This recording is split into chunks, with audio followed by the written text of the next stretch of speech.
Good afternoon to everyone. So we will start with the press briefing. We would like to first welcome all of the members of the media today present here in this briefing. Um, this event will culminate the first ministerial level steering committee meeting on the cooperation roadmap for quality infrastructure development in the transport sector in Metro Manila, which was earlier held this afternoon. To join us in this briefing are Economic Planning Secretary Arsenio Balisacan, DPWH Secretary Rogelio Singson, DOTC Undersecretary Rene Limcauco, MMDA Deputy Chairman Alex Ramon Cabanilla, His Excellency Ambassador Kazuhide Ishikawa of the Embassy of Japan, and JICA Chief Representative Noriaki Niwa.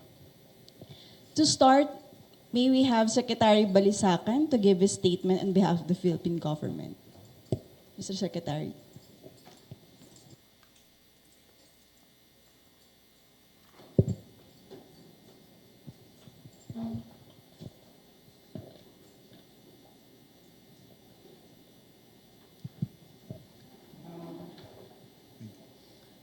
To our friends from the media, colleagues in government, Secretary Singson, development partners, Ambassador Ishikawa, and Chief Representative of JICA, Noriaki Niwa.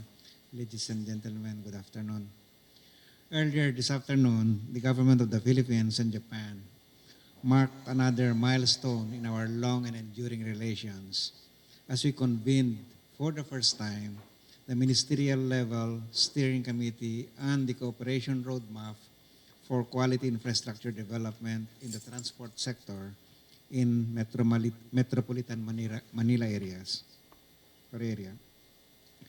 The formulation of the cooperation roadmap and the subsequent establishment of the steering committee signify the importance given by both governments to the continued development of Metro Manila and its surrounding areas to address the needs of its growing population.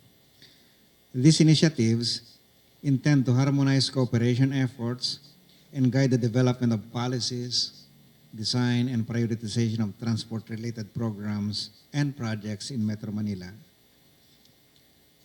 The concluded first steering committee meeting and the cooperation roadmap was attended by our development partners from the Japanese government, led by Japanese Ambassador of the Philippines, Kazuhide Ishikawa, and colleagues in public service, led by Secretary Rogelio Singson of the Department of Public Works and Highway, officials of the Department of Transportation and Communication, Foreign Affairs and Finance, and the Metro Manila Development Authority. Also joined us in discussing potential Japanese support for the development and implementation of transport projects such as railways, highways, and airports, both in the short and long term. As you may be aware, the Philippine government has already approved the North-South Commuter Railway, which is envisioned to alleviate the heavy traffic congestion in the north of Metro Manila by providing an efficient alternative mode of public transportation for commuters traversing between Bulacan and Manila. With a total cost of 105.3 billion pesos, around 89 billion pesos of which will be sourced from a concessional loan from the government of Japan. The latter's assistance for the project makes it Japan's biggest ODA to the Philippines to date. The loan agreement for the project will be signed during Japanese Prime Minister Shinzo Abe's visit to the Philippines for the Asia-Pacific Economic Cooperation Leaders Meeting next month. We also discussed the updates on the studies being carried out by the Japan International Cooperation Agency, or JICA, for the Mega Manila Subway Project and the new Manila International Airport Project, which are also being considered as possible collaborative undertakings by the government of the Philippines and Japan. I believe that our first steering committee meeting and the cooperation roadmap was concluded with a renewed sense of optimism that the lines of communication between the Philippines and Japan will continue to be open and will translate into more meaningful cooperation. In behalf of the Philippine government, I would like to express our gratitude to the government of Japan, and I hope that our joint effort to address Metro Manila's transportation problems will, in the future, serve as a showcase of the productive relation between our countries. Thank you. Thank you, Secretary Balisacan. Now, we also have Ambassador Kazuhide Ishikawa to give a statement on behalf of the government of Japan. Ambassador Ishikawa. Good evening. First of all, I would like to express my cordial appreciation to Secretary Barisakan and Secretary Shinson for hosting the steering committee. Many thanks to all the teams of the Philippine government for their large contribution to today's meetings. As Secretary Barisakan has already explained the main points of today's committee, I would like to add only a few points from my perspective. The cooperation roadmap was agreed between the President Aquino and Prime Minister Abe on the occasion of the President Aquino's state visit to Japan in June. This agreement is one of the major achievements of the summit meeting then. The government of Japan commits to cooperate on the roadmap for a modern and efficient transportation network in the metropolitan Manila area, utilizing Japanese technology and, if appropriate, Japan's ODA.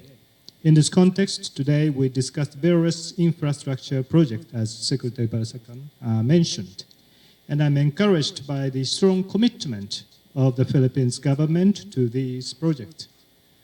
These four are surely flagship projects to be realized as soon as possible for our daily life, as well as for the future of the Philippines. To this end, the Japanese side emphasized the importance of quality infrastructure, which takes into account good maintenance, community building, and disaster resilience.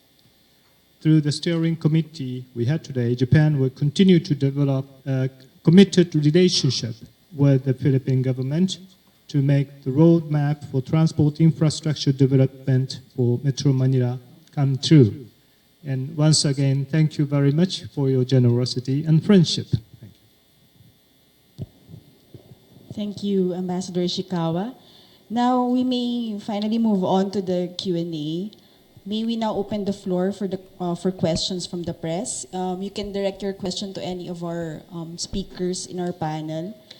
The mic is over here. If would like, Cel Monte.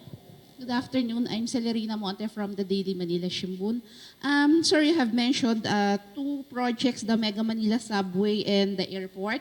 May we know how soon could the Philippine government and Japan could have come up with an agreement regarding these two projects?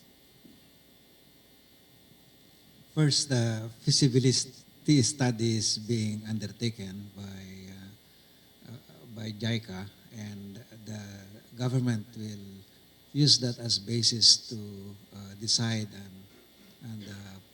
on the options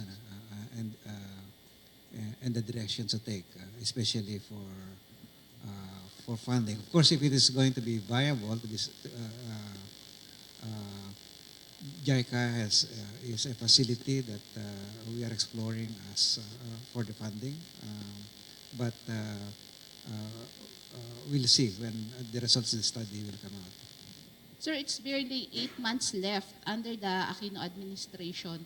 So how optimistic are you that this cooperation would be supported or continued by the next administration?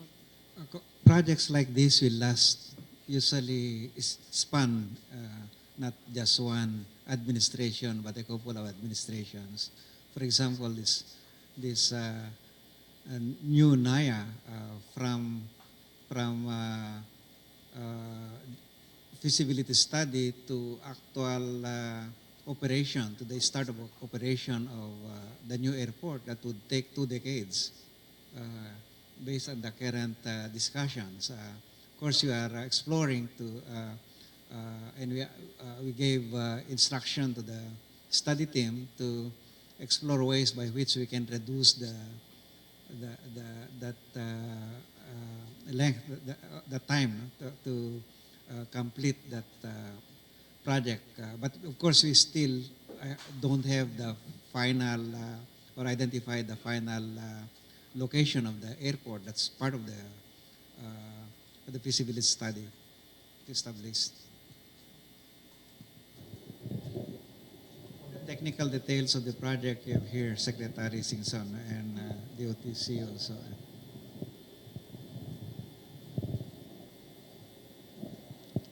Any more questions? Sir, initially, how much po yung are we looking at dito po sa Manila sa two projects? Manila. The team, well, it depends, and we can't give you numbers yet. In fact, that's part of the feasibility study, no? But they are exploring different options, and especially on the alignment. And these alignments will cost differently, no? So we can't tell you yet. In fact, that will be the basis for our decision whether we should go for the subway now or later, or go for another alternative mode of transport.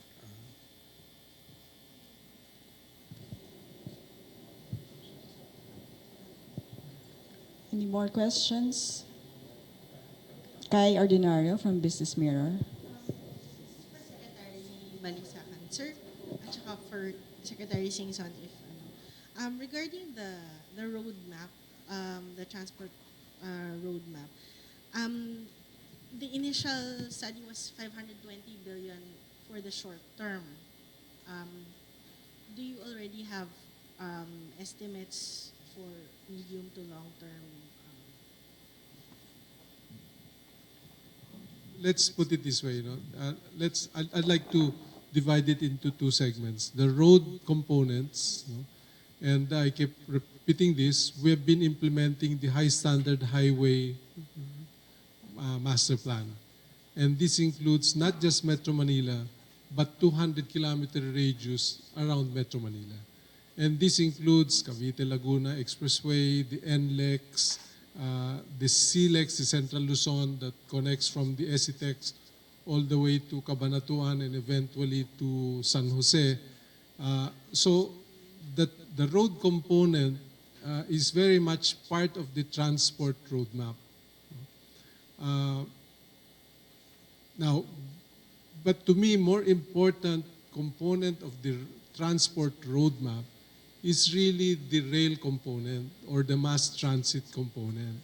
And therefore, it is very important that we already have what are the major components of the roadmap that will provide mass transport for Metro Manila and the surrounding areas. And that's why top of the line there would be the Mega Manila Subway as well as the North-South Commuter Rail that will connect all of the existing LRTs. So I'm really pushing for an early implementation and decision on the rail components because as far as DPWH is concerned, we can only construct so many roads. But what we really need at this time for Metro Manila to become more livable is mass transport. It will require to carry the... There are estimates, preliminary estimates, but as mentioned, it will really depend on the final alignment. Because, for example, the Metro Manila Subway has been divided into three components, the North Zone, Central Zone, and the South Zone. The proposal is to start in the Central Zone, and the Central Zone has already three possible alignments. No? So that's now the subject of further study before a final decision is made. And the cost of that Central Zone project component will depend on the alignment. The same is true with the Manila International Airport. What has been presented by the preliminaries or the initial study would were 5 options, 5 locations. So that will now be presented to the NEDA Infracom so that the NEDA Infracom can narrow it down to 1 or 2 more probable or more feasible locations. Then you can have a firmer number in terms of how much the international airport will cost. Now, we have to consider that the DOTC and the NAIA or MIAA has already said that the existing Manila International Airport, no matter what they do, will max out capacity by 2022 or 2023. And therefore, we need quite soon a final decision on where we should locate the new Manila International Airport. So those are the parameters of this decision process. So we're proposing that we, at the NEDA Infracom level, of which we are members, we recommend already a location. But of course, the final decision will be at the NEDA board.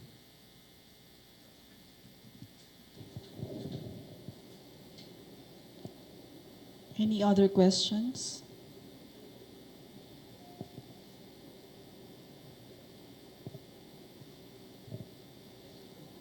Sel, again. Ayan.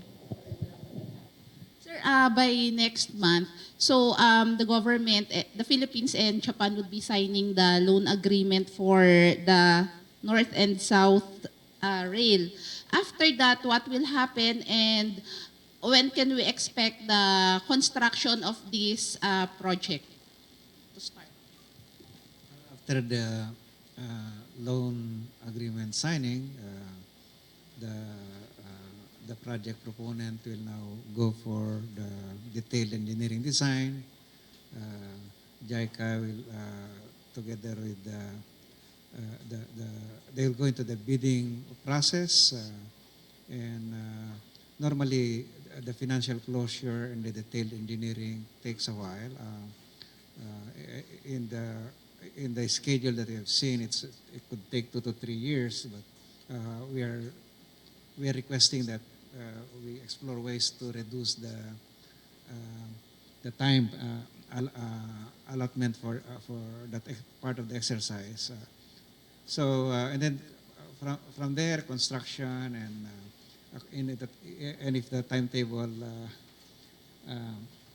stands, I think that that project will be completed 2021. So it will take a couple of years. So we're not expecting the start of the construction within the Aquino administration. No. It will take the detailed engineering design normally at least 12 months. Sir, kay Secretary Singson. Sir, di ba yung mga 5 areas that you're looking into for the possible venue of this new airport, can you mention all these 5?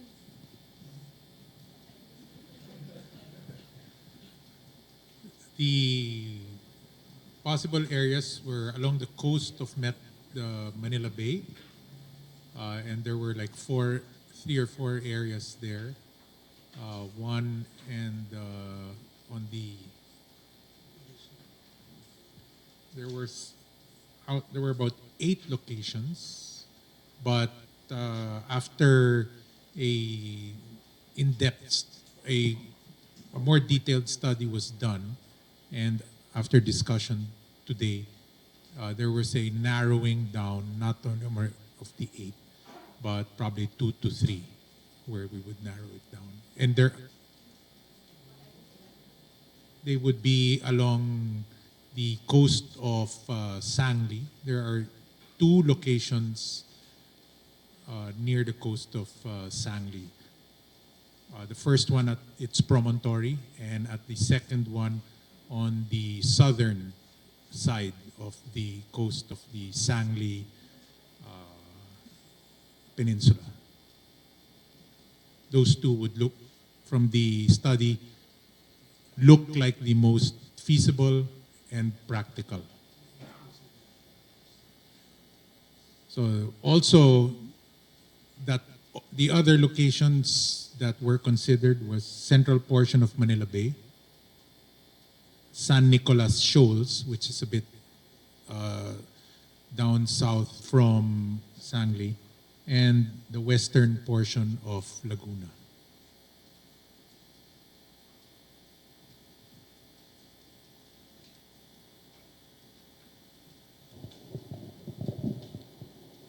Yes, another question?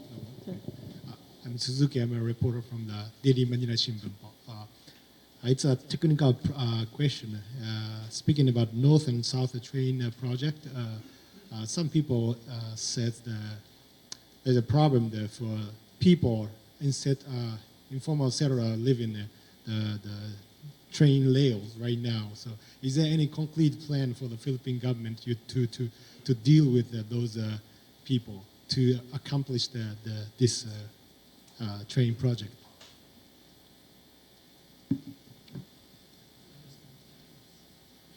Yes, as in every major infrastructure project, great attention is paid as to the treatment and livelihood of the informal settlers that may be affected in that area.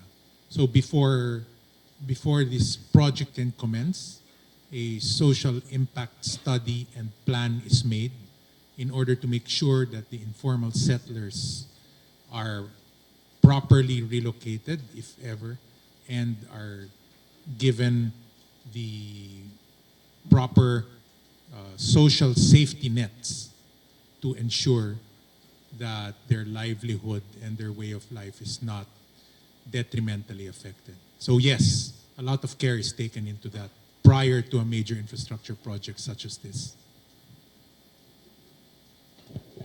Cliff Benson from Nikkei. Good afternoon, sir. For Mr. Niwa or Mr. Ishikawa, the Japanese government has committed 89 billion pesos for the railway project, but it was said that we need 520 billion for other infrastructure transport projects. Is the Japanese government willing to to finance the other projects like the subway and the airport? How much are you willing to commit? Well, it is true that we have pledged the 240 billion yen loans for this North-South Railway, commuter rails. But I'm not sure we have made other sort of commitments of fundings. And we will decide the project by project what kind of financing we will make. And we are in the process of identifying other projects like two secretaries mentioned. So perhaps the number you mentioned is something that we are not aware of. So 240 billion yen is the amount for this North-South. Just to clarify, this is the first Japanese-funded project. I mean, this is the first pledge under the Abe government's efforts for quality infrastructure. No. We have made many commitments already. For the Philippines? For the Philippines, yes. Just for your information, we have been the largest provider of ODA to the Philippines. And in terms of the bilateral ODA, the Philippines receives more than half comes from Japan. Yeah, that's right, sir. But there was a new plan. I was referring to the budget unveiled by Mr. Abe earlier this year. That is quality infrastructure to all over the world. Yeah, that's right. Is this the See, first? there is no specific amount for a specific country. But under that initiative, this is the first for the Philippines, the 89 billion pesos.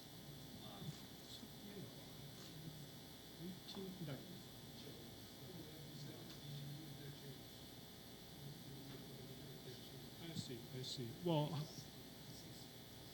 it is difficult to say that this is the first project to be applied in the Abe administration's announcement. But we have financed many projects in the past already. So Then when will be the next? I understand this is the first steering committee meeting. Can When I will be- answer part Sure, of your sir. question? That's why I mentioned earlier that part of the transport roadmap is the high standard highway master plan. No?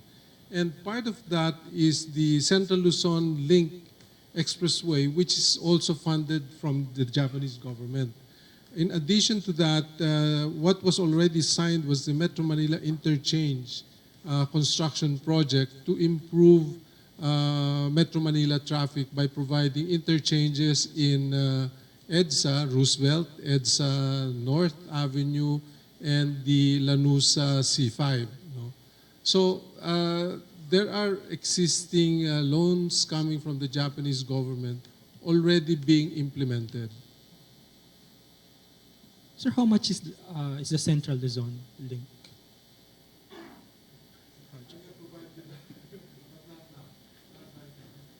Okay. Then my other question: when will be the next meeting? The ministerial meeting is intended to be undertaken once a year, but the technical committee that supports this ministerial meeting can meet as often as needed. Because the intention is to facilitate the implementation of the projects that this roadmap is following. Yes. Will that guarantee a speedy process if the ministerial will only happen once a year? I just thought about it. Yeah, but that's why we put up a technical committee. Because the ministerial is supposed to be more policy setting, but the operational issues that can be resolved at the level of departments or between the implementing funding agencies, JICA in this case of Japan, and the agencies of Philippine government, that can be worked out. On your earlier question, the cost of the Central Luzon Link Expressway that connects from Esitex all the way to Cabanatuan has a total project cost of 11.3 billion pesos.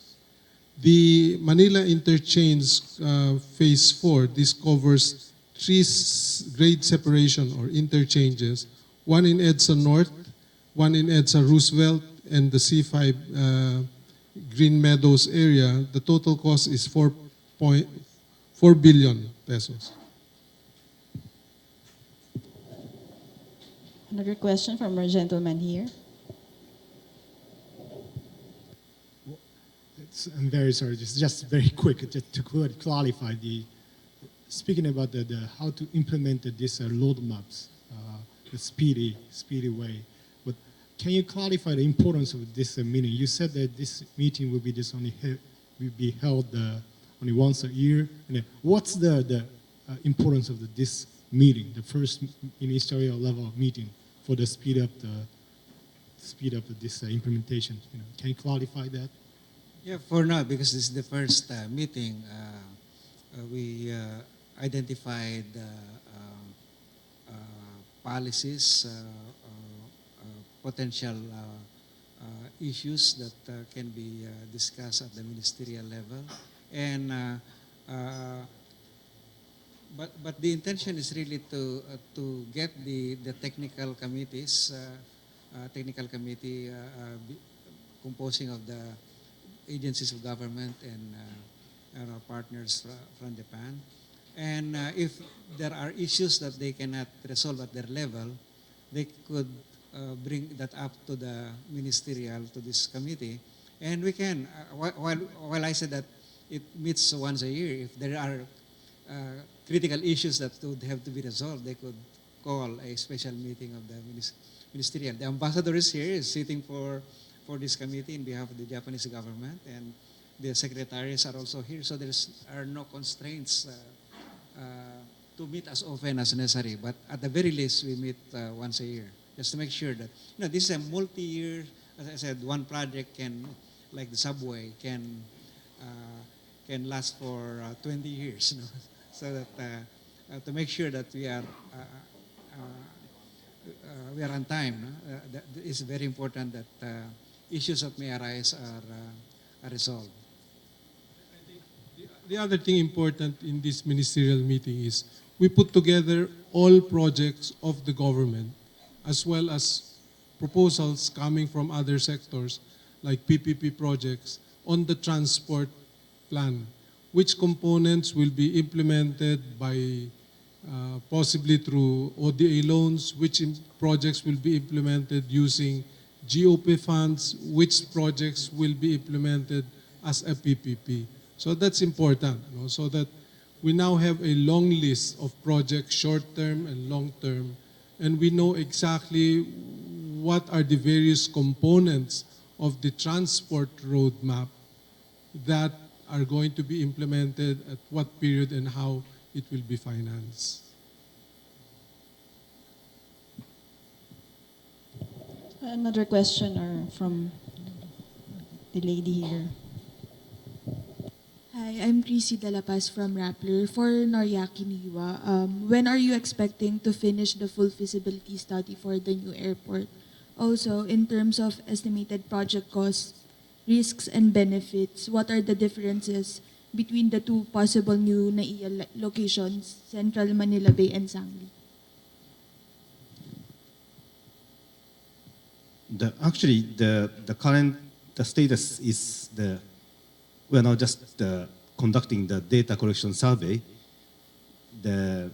Based upon the result of the data collection survey, if the Philippine government requested